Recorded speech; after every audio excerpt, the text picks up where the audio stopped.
Eu ainda estou sem microfone. Quando o Gabriel chegar, ali. Chegou. Aí. Nossa. Uma salva de palmas para o nosso ajudante.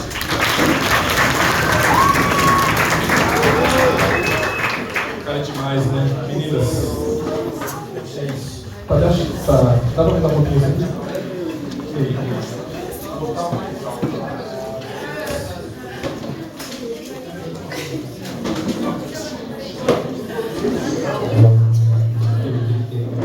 Bora lá, gente.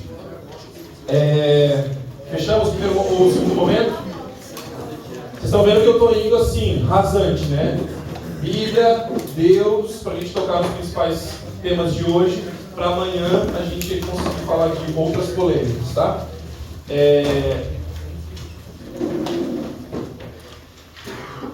Jesus morreu e ressuscitou? Será que sim?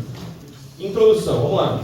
Primeiro, por que é importante a gente falar sobre esse tema? Inevitavelmente, socialmente, todo lugar da Terra você vai concordar comigo que Jesus é a pessoa mais influente de todos os tempos.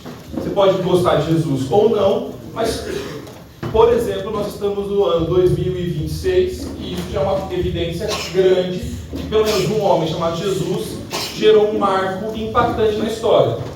Não goste disso ou goste disso, Jesus gerou um marco importante na história. O nosso calendário foi gerado por essa vinda dele, e se Jesus nunca existiu ou nunca ressuscitou, o cristianismo passa a ser uma farsa, ou pelo menos inútil. Tá bom? Então, por que conversar se Jesus existiu e se Jesus de fato ressuscitou é importante? E eu acho que alguém falou isso ontem, alguns dos manos aí no fundo, eu acho que esse é o ponto principal apologético, tá bom? A morte e a ressurreição de Jesus, a pessoa de Jesus.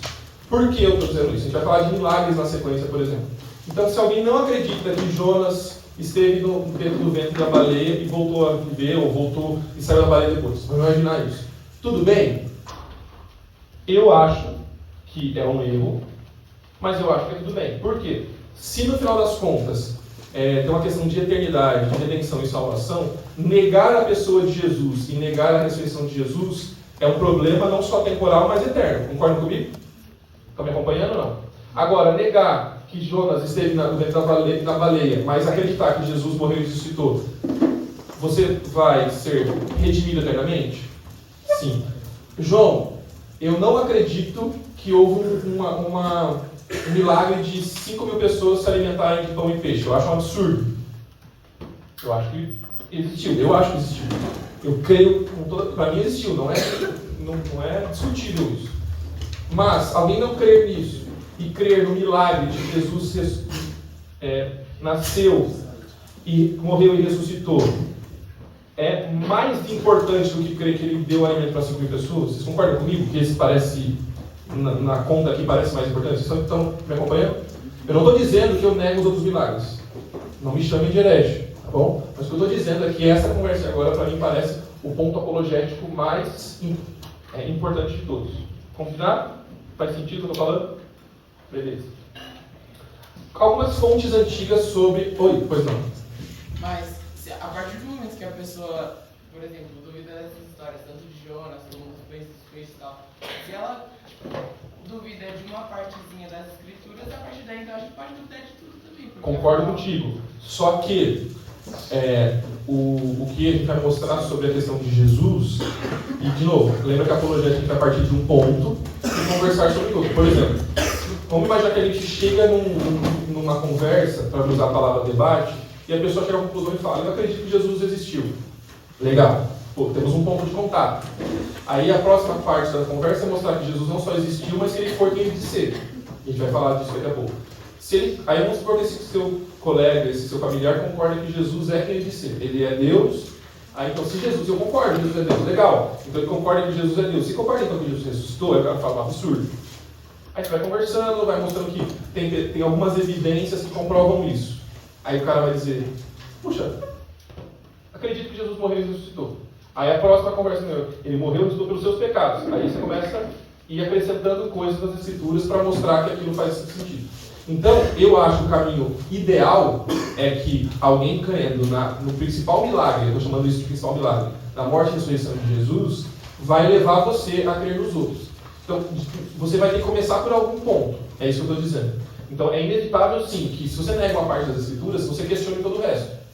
Mas existem elementos das Escrituras e elementos fora das Escrituras que vão alimentando ou trazendo evidências para a nossa crença de forma geral. Tanto é que eu defendi que a Bíblia é a verdade de Deus no primeiro ponto, eu estou defendendo que Deus existe no segundo ponto, estou defendendo Jesus. O que eu estou dizendo, talvez possa ser mais claro, eu acho que o primeiro e principal argumento apologético, talvez o mais fundamental, é a evidência e a prova de que Jesus existiu e que ressuscitou. Mas em algum momento você tem que mostrar que as Escrituras também totalmente é tudo verdade.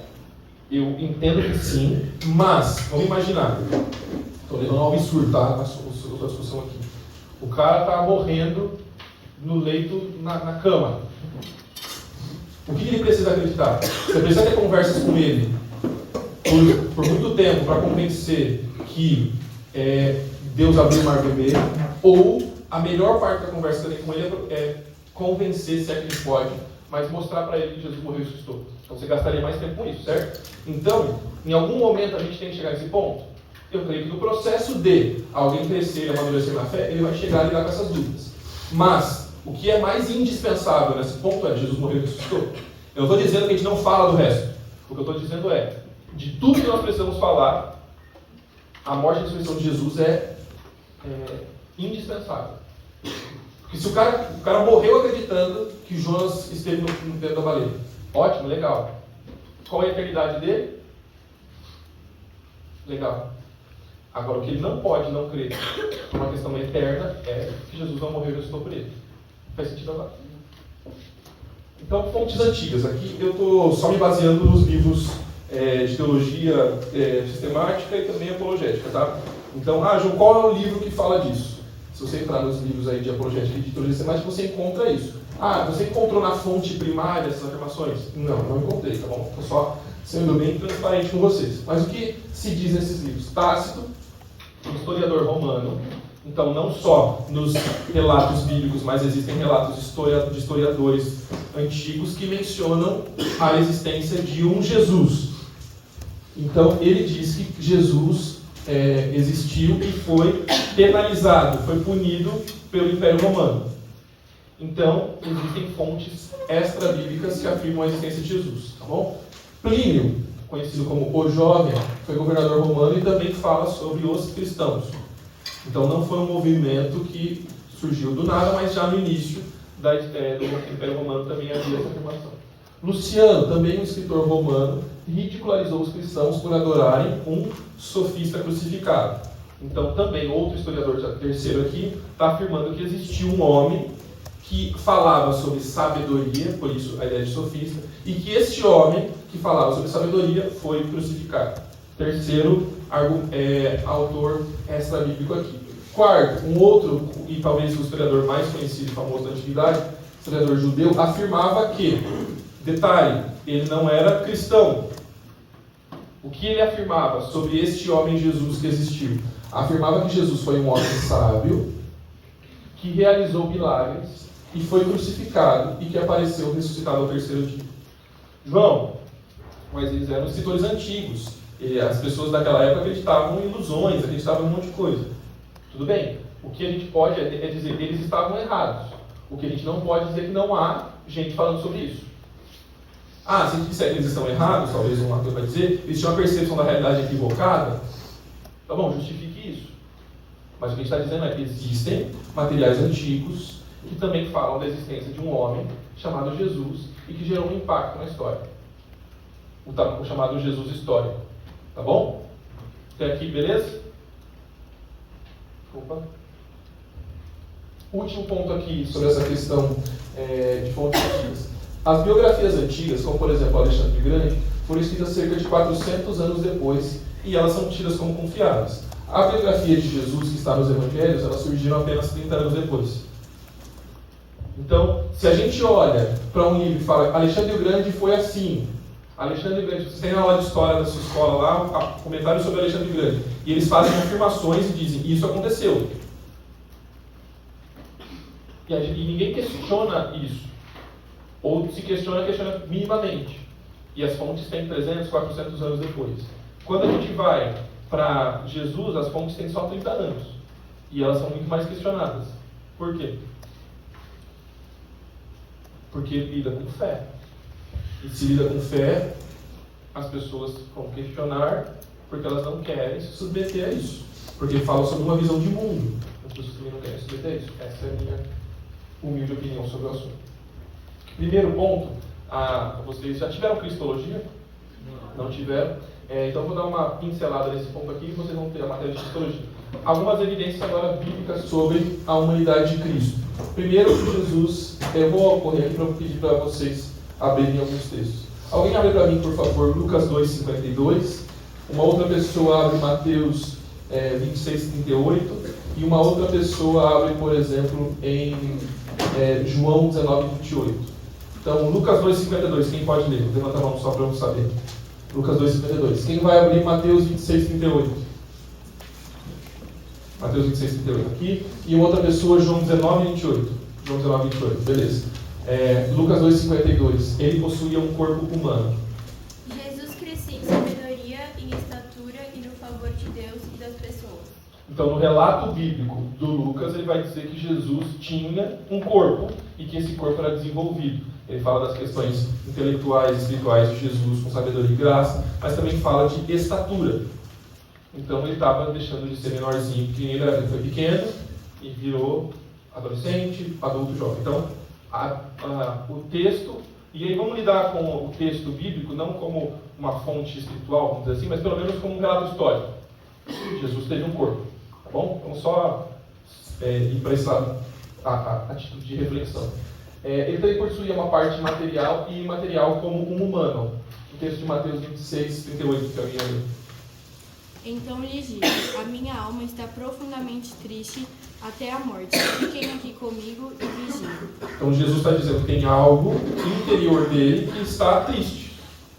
O que ele está dizendo é que existe algo material, físico, e existe algo imaterial que está dentro dele. Nós também temos essa parte material. Já tiveram antropologia também não, né? Já? Nós temos a parte material e a parte imaterial. A gente nem tudo é físico. Ainda que a gente tente explicar, por exemplo, via naturalismo, que as emoções afetam questões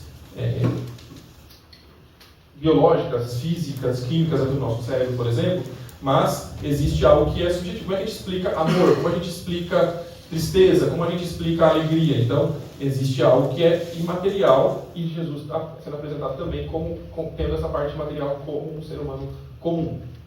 E também ele experimentou algumas limitações. Aqui tem uma lista delas: fome, sede, cansaço, sono, chorou e foi tentado. Vamos ver a sede, por exemplo, em João 19, 28. João 19, 28, aqui.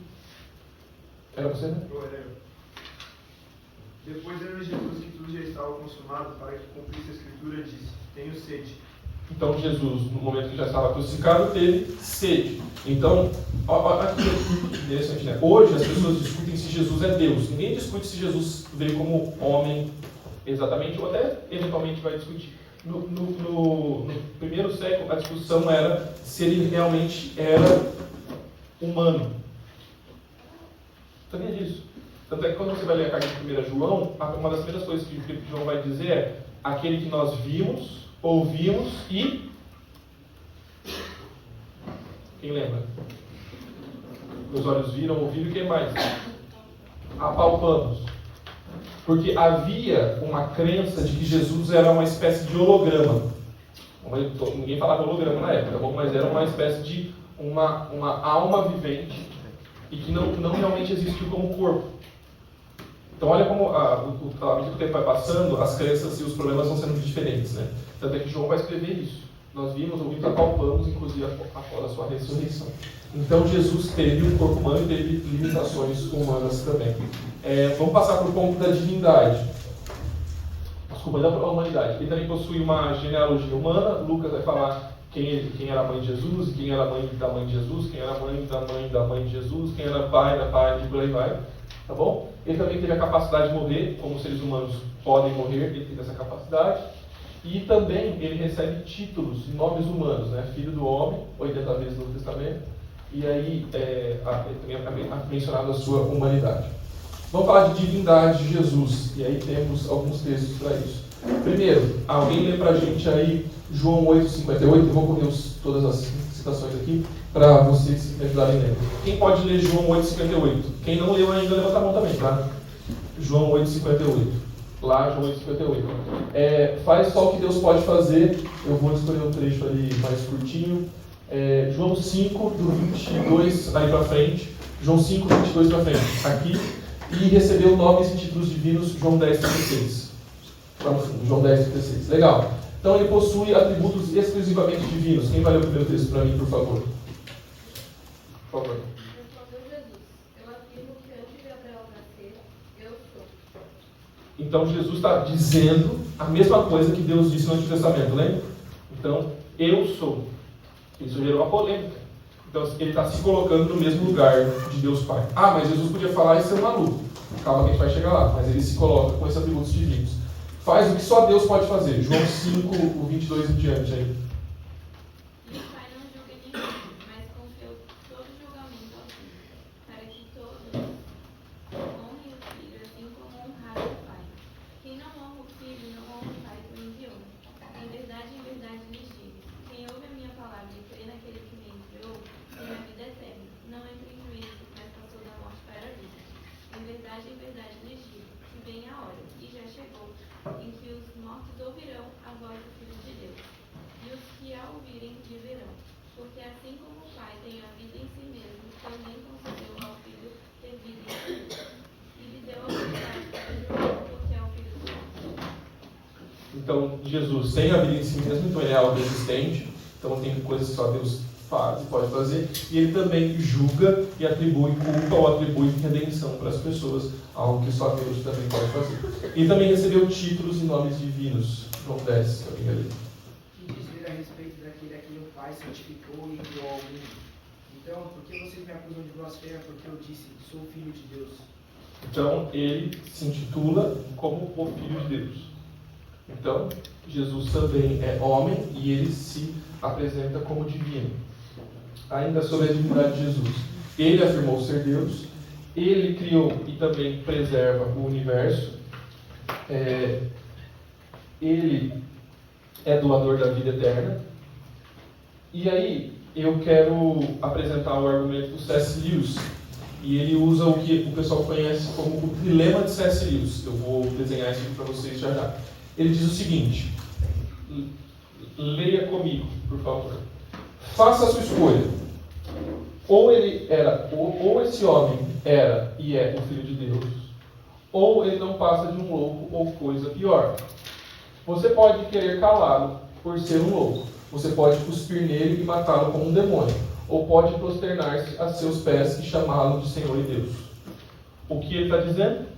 Jesus só pode ser três coisas: um mentiroso, um maluco ou Deus. Por que ele está dizendo isso? E talvez você tenha pessoas que você conhece e pensam dessa forma também. Todo mundo fala assim: eu admiro Jesus. Jesus é um bom mestre. Jesus é o melhor mestre que já existiu. Jesus é um bom psicólogo. Jesus é o maior homem que já existiu. Jesus é uma grande referência. Só que se a pessoa concorda com isso, ela tem um problema. Porque Jesus não diz que ele é uma boa referência. Jesus não diz que ele é um grande psicólogo. Jesus não diz que ele é um grande mestre. Jesus diz que ele é Deus. Mais do que isso. Então, se eu seleciono parte do que Jesus disse, no final das contas eu estou reduzindo e escolhendo o Jesus que eu quero crer. Então, ou eu assumo que eu estou escolhendo o Jesus que eu quero crer, ou eu preciso aceitar tudo, ou eu digo que ele é maluco.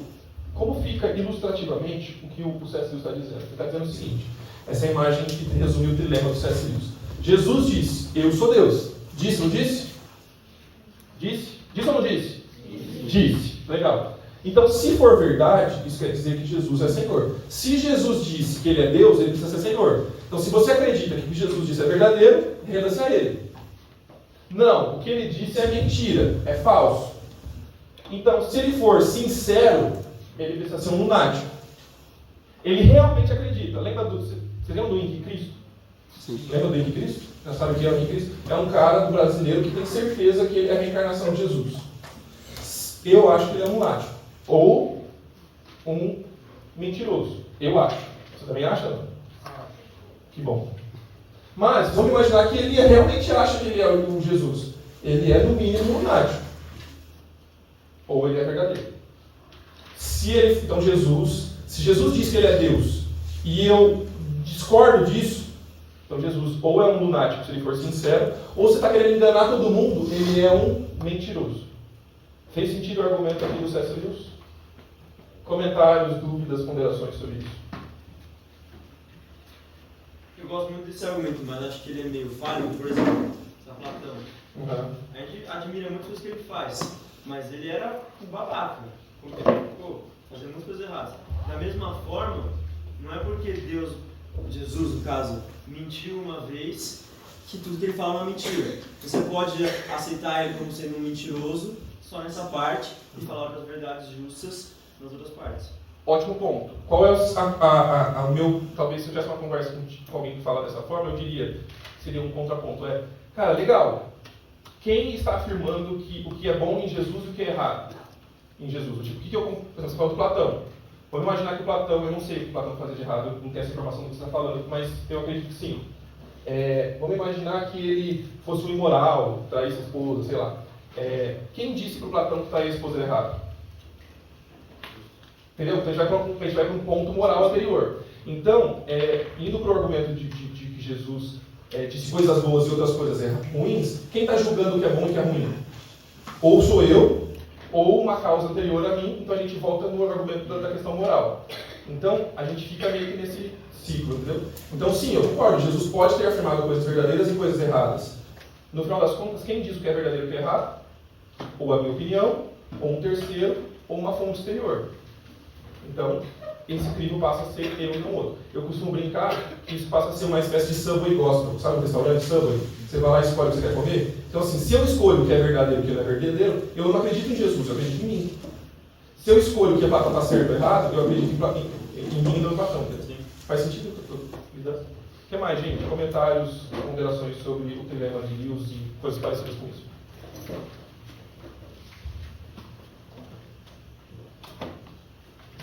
Não? Tranquilo?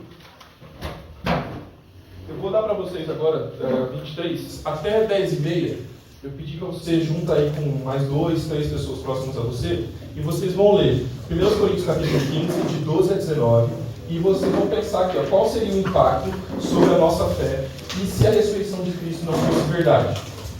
Tá, então a gente chegou à conclusão de que Jesus existiu. Nós chegamos à conclusão que Jesus é Deus. Mas e se ele não ressuscitou? Qual seria a implicação disso, tá bom? 1 Coríntios 15, 12 e 19. Não é para ficar sozinho, tá bom? Então, 2, 3 pessoas próximas a você aí, para vocês conversarem até 10h30. Tem 7 minutinhos para vocês aí. Para o cumprimento das profecias messiânicas em Jesus, a gente teria de aguardar o verdadeiro Messias. Legal. O que mais vocês falaram aí em outros grupos ou em outras palavras também? A gente falou que, tipo assim, a morte é salário do pecado. Ele ressuscitou por conta própria. Então, se ele não tivesse ressuscitado, significaria que ele era pecador, então não era Deus que é perfeito. Legal. E se ele é pecador, ele não poderia resolver o nosso problema, então nós ainda temos um problema. Sim. Certo? Legal. O que mais?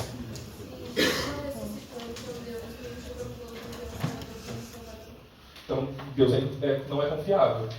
Não é um problema. O que mais? Nossa fé seria loucura, Uhum. mentira, e a gente não teria esperança. A gente estaria morto apenas. A gente continuaria vivendo, procurando algum sentido. Legal. Mais uma coisa?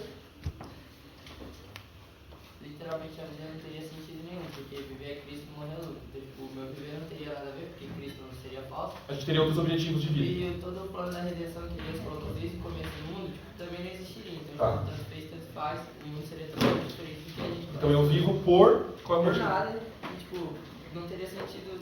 Ou vivo para ser feliz, ou vivo por nada.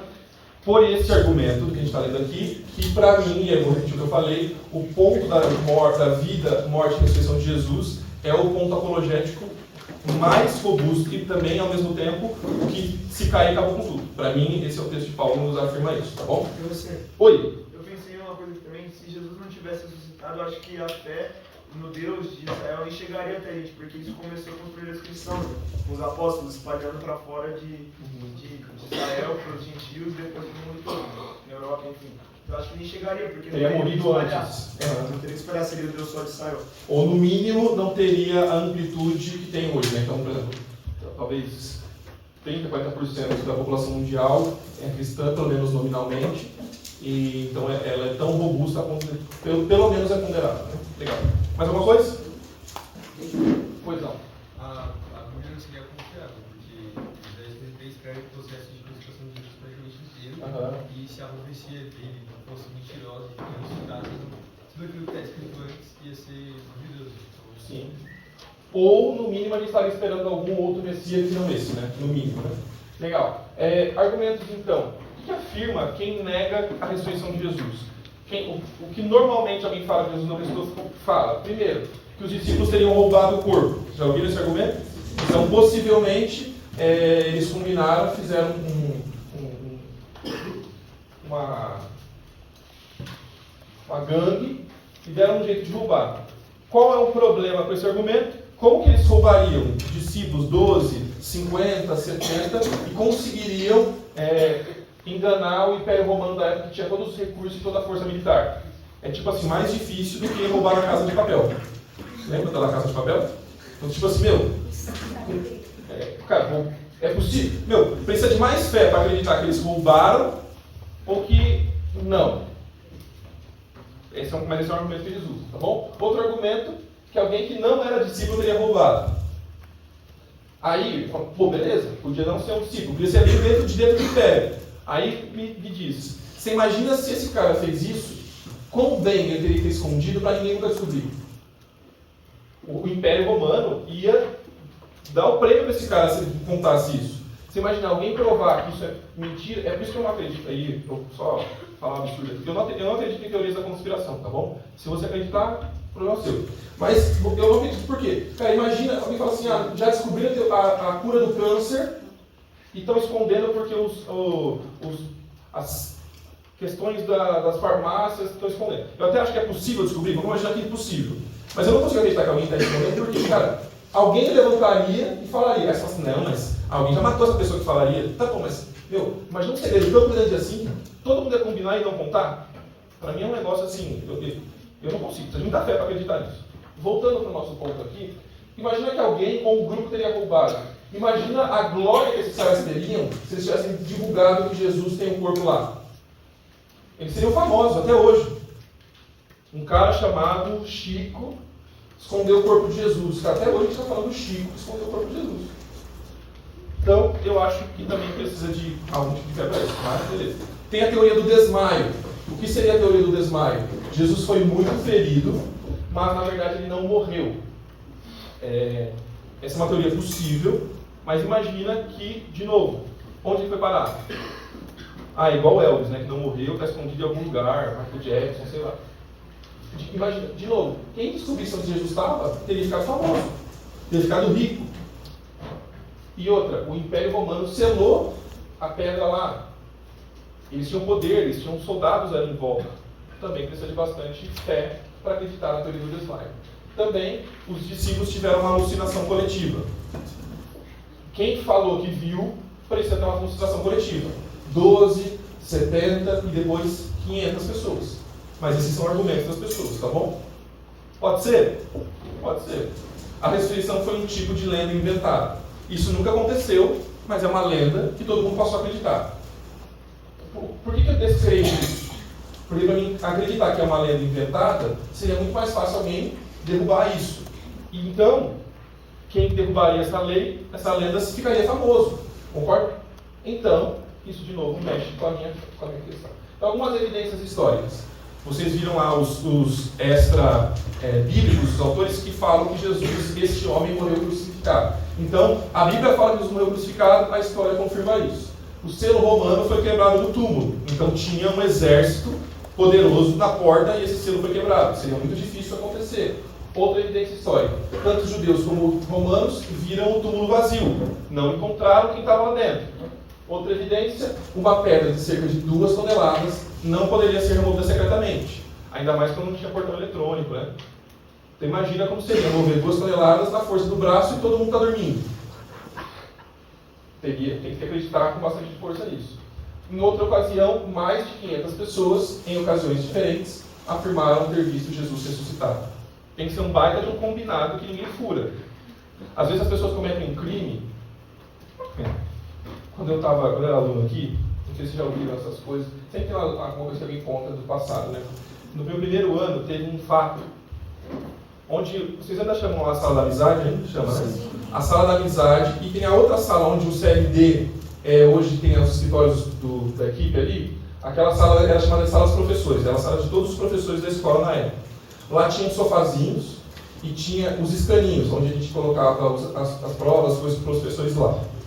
Teve uma vez, final do ano, devia ser novembro assim, que amanheceu e estava um cheiro de mijo dentro da sala dos professores, urina. Jogaram urina, xixi de gente na sala dos professores. Virou um bafafá. Enquanto nós éramos alunos aqui, essa verdade nunca foi descoberta. Nunca ninguém assumiu a culpa por este evento.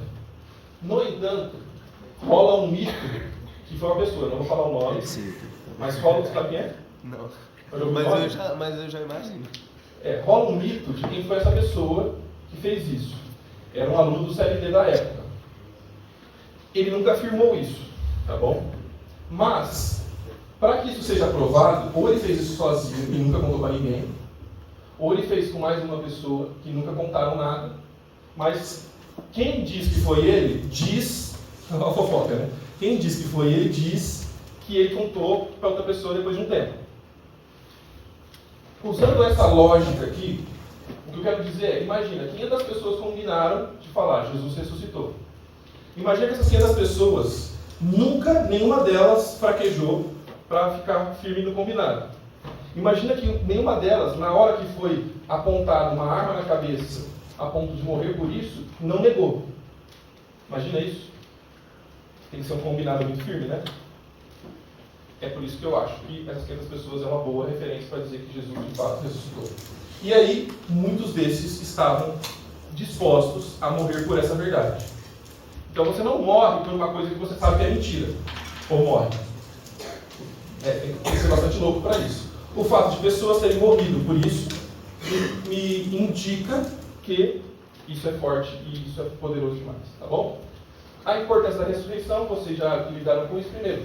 Jesus disse que ressuscitaria. Se ele não ressuscitou, Jesus é um mentiroso. Se ele é um mentiroso, todo o resto cai. O que mais? A ressurreição confirma a divindade de Jesus.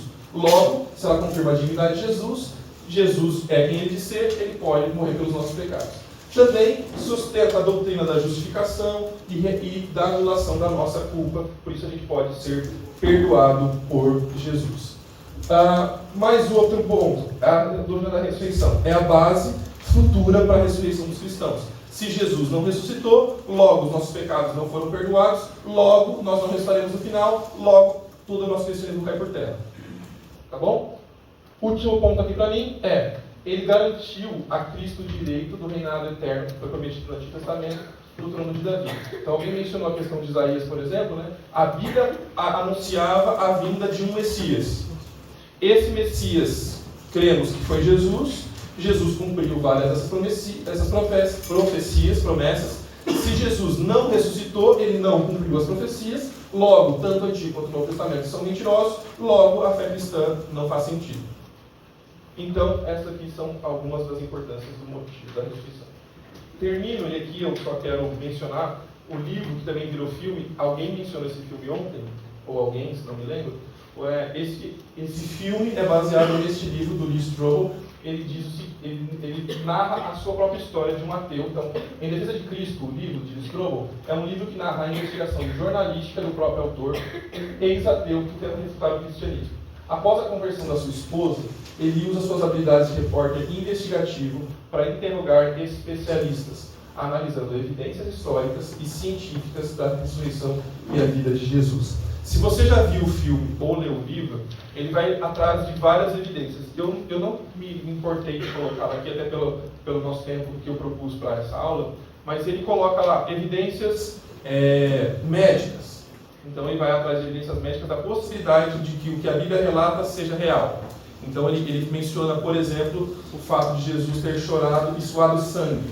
existe uma doença, existe uma situação física, biológica que pode gerar esse suor de sangue. Então ele prova que o fato disso existir e ter sido reproduzido em outro momento, isso torna plausível o que a Bíblia relata sobre Jesus. A questão do delírio coletivo. Então ele faz um argumento e procura uma psicóloga da época para mostrar que seria muito exagerado acreditar que houve um delírio coletivo de 500 pessoas que se dispuseram a morrer por isso. Então esse é um argumento a favor. E ele vai fazendo algumas buscas. E o interesse pessoal dele era um interesse de mostrar para a esposa dele que ela estava errada. E aí, ao final, ele conclui que a ressurreição de Jesus era plausível e ele chega à conclusão de que se a ressurreição de Jesus é plausível, ele deveria considerá-la como algo para ele, então ele entrega a vida dele para Jesus e ele se torna um cristão. Tá bom? E desde então, ele é alguém que fala muito sobre esse assunto e outros assuntos apologéticos. Caso você goste, queira procurar, tem esse livro e outros livros de Strobel, tem vídeos dele na internet. Quando eu fiz o mestrado, era um mestrado online, né, que tinha vídeos gravados. Um professor fez a entrevista com o Strobel, colocou lá no nosso curso também, foi bem legal. Poder ver ele falando sobre a sua história e sobre essa busca, tá bom? De novo, é uma evidência, é um testemunho, não é toda a história, mas ajuda a gente a pensar sobre isso. A gente está caminhando para o final desse período aqui sobre ressurreição, comentários sobre o que eu falei aqui, sobre o livro, perguntas. Tem 5 minutinhos antes do intervalo aqui, gostaria de ouvir-os.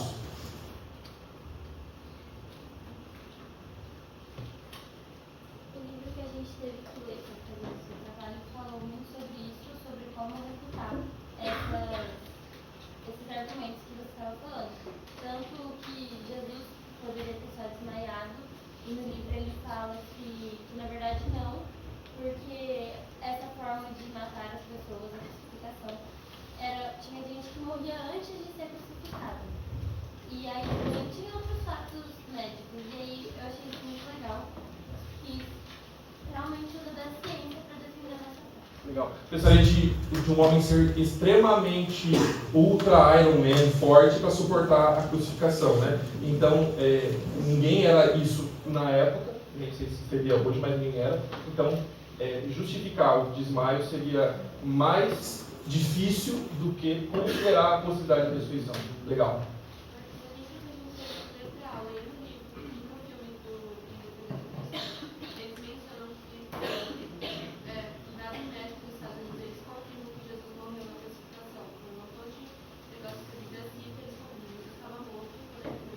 Então pensar no desmaio seria um absurdo. Legal. O que mais? Eu acho que a morte é mais percepção da maioria das pessoas que viram a Cristo depois da ressurreição. Até agora é um dos melhores argumentos que a gente pode falar sobre que a ressurreição realmente ocorreu. Como você falou, ninguém morre por uma mentira. Até agora tem milhares e milhões de cristãos que morrem todos os anos porque eles decidem, como na arma apontando sua cara, decidem morrer por sua fé, porque eles não estão morrendo por uma mentira. Eles sabem, estão convencidos que eles acreditam nisso. Eu acho que até agora, na época do Paulo, era um argumento bem grande, e até agora também é um argumento que fala muito sobre essa apologética, o que a gente crê. Todo cristão, ninguém vai morrer por uma mentira, muito menos cristãos que estão sendo procurados do mundo de forma, incluso piores que na antiguidade, obviamente. Eu concordo e acredito como você, só que se eu tivesse uma boa conversa, numa mesa como essa, eu diria que, por exemplo, muçulmanos morrem acreditando na possibilidade de que vão ter infinitas virgens à disposição deles e jogam um prédio, como foi o caso de 9 de setembro, 11 de setembro dos Estados Unidos, e eles creem em uma promessa eterna. Aí eu sei que existe uma refutação possível para isso, porque eles morrem na crença de uma promessa de que eles vão se dar bem e não na crença de uma verdade, né? Ou de uma crença externa, no caso de Jesus. Mas seria um argumento. Mas, ainda assim, estamos falando de uma história de pessoas que, por 2000 anos, e com um grande volume de gente por 2000 anos, inclusive nações inteiras, grandes populações, pais que morreram tendo seus filhos castigados, por aí vai, por conta disso. Então, existe comparativo, mas eu acho ele desleal. Eu acho que isso é mesmo mais robusto, né?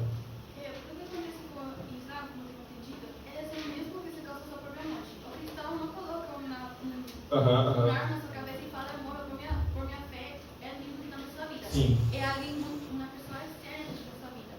Mas os muçulmanos extremistas, quando fazem isso, eles você fala por sua crença, que em sua crença impulsa, apoia esse tipo de ação. Não é, o cristão não vai ter esse tipo de ação, e se o cristão fazer isso, a gente tem que pensar verdadeiramente se a pessoa entendia o evangelho, verdadeiramente se essa pessoa entendeu o que o de fato fez o Cristo para essa pessoa. Então, tipo, eu sigo achando que a morte de um cristão que é martirizado é um exemplo bem tipo, forte sobre que verdadeiramente Jesus existiu e todas essas coisas. Porque o cristão não se vai causar sua própria morte por martirizar-se a si mesmo. Concordo, e talvez alguém encontre um argumento na história e dizer assim, talvez outras religiões também tenham morrido por suas crenças. Mas, de novo, no mínimo, o volume é menor, no mínimo. E o impacto é menor também, né? Mas eu estou totalmente alinhado com o que você falou aqui. Eu só acho os argumentos que eu trouxe um pouco perigosos da gente usar, porque igual você falou, muita gente morre pela própria fé sem ser cristão, até hoje. Então eu acho que se você estiver falando das testemunhas que viram Jesus lá atrás e falaram, eles não morreriam por uma mentira, eu acho válido, mas hoje em dia eu já não acho que é muito tão válido. O que eu acho, concordo com o que ela mencionou e lido com o que você está dizendo o argumento ele não é suficiente, mas ele é um argumento. Então, o que eu quero dizer, e eu estava falando com... Quem que abordou aqui agora? Qual é o seu nome, mano? O Guilherme falou comigo aqui, eu achei muito legal a nossa conversa, ele falou assim, cara, eu entendi o que você falou, mas trouxe um contraponto que eu falei, cara, o que parece que a gente quer como crente é a bala de prata que resolve todos os problemas. A gente quer assim, qual é o argumento que ninguém nunca vai conseguir refutar? Deixa eu falar para vocês, esse argumento não existe. Tá bom? Se está procurando, não existe. Agora, o que a gente está fazendo nesse curso e na fé cristã de forma geral a gente está somando várias evidências e está dizendo, esse argumento, alguém vem e fala, derrubei esse, vamos imaginar que consiga. Derrubou esse? Aí você fala, cara, mas tem esse. Só na nossa conversa de hoje a gente falou de Bíblia, a gente está falando de Deus, a gente está falando de argumento agora sobre Jesus e a criação, daqui a pouco a gente vai falar sobre argumento de milagres, depois a gente vai falar sobre... Bom, a gente está falando de vários argumentos aqui. Então, se a gente derrubasse um, o cristianismo ainda se sustenta em vários outros. Então, o que esse ponto você mencionou, talvez alguém questione e fale assim, alguém pode morrer por algo hoje. Tá bom, então vamos para outro argumento. Aí você vai somando, tem várias coisas. Então, se você está buscando uma resposta que resolve todos os seus problemas para sempre, eu acho que não existe. Tá? Mas eu acho que todas as respostas juntas falam assim, no mínimo, ser crente vai ser ignorante. Basicamente é isso que eu estou dizendo, tá bom? Intervalo, a gente volta daqui a pouco.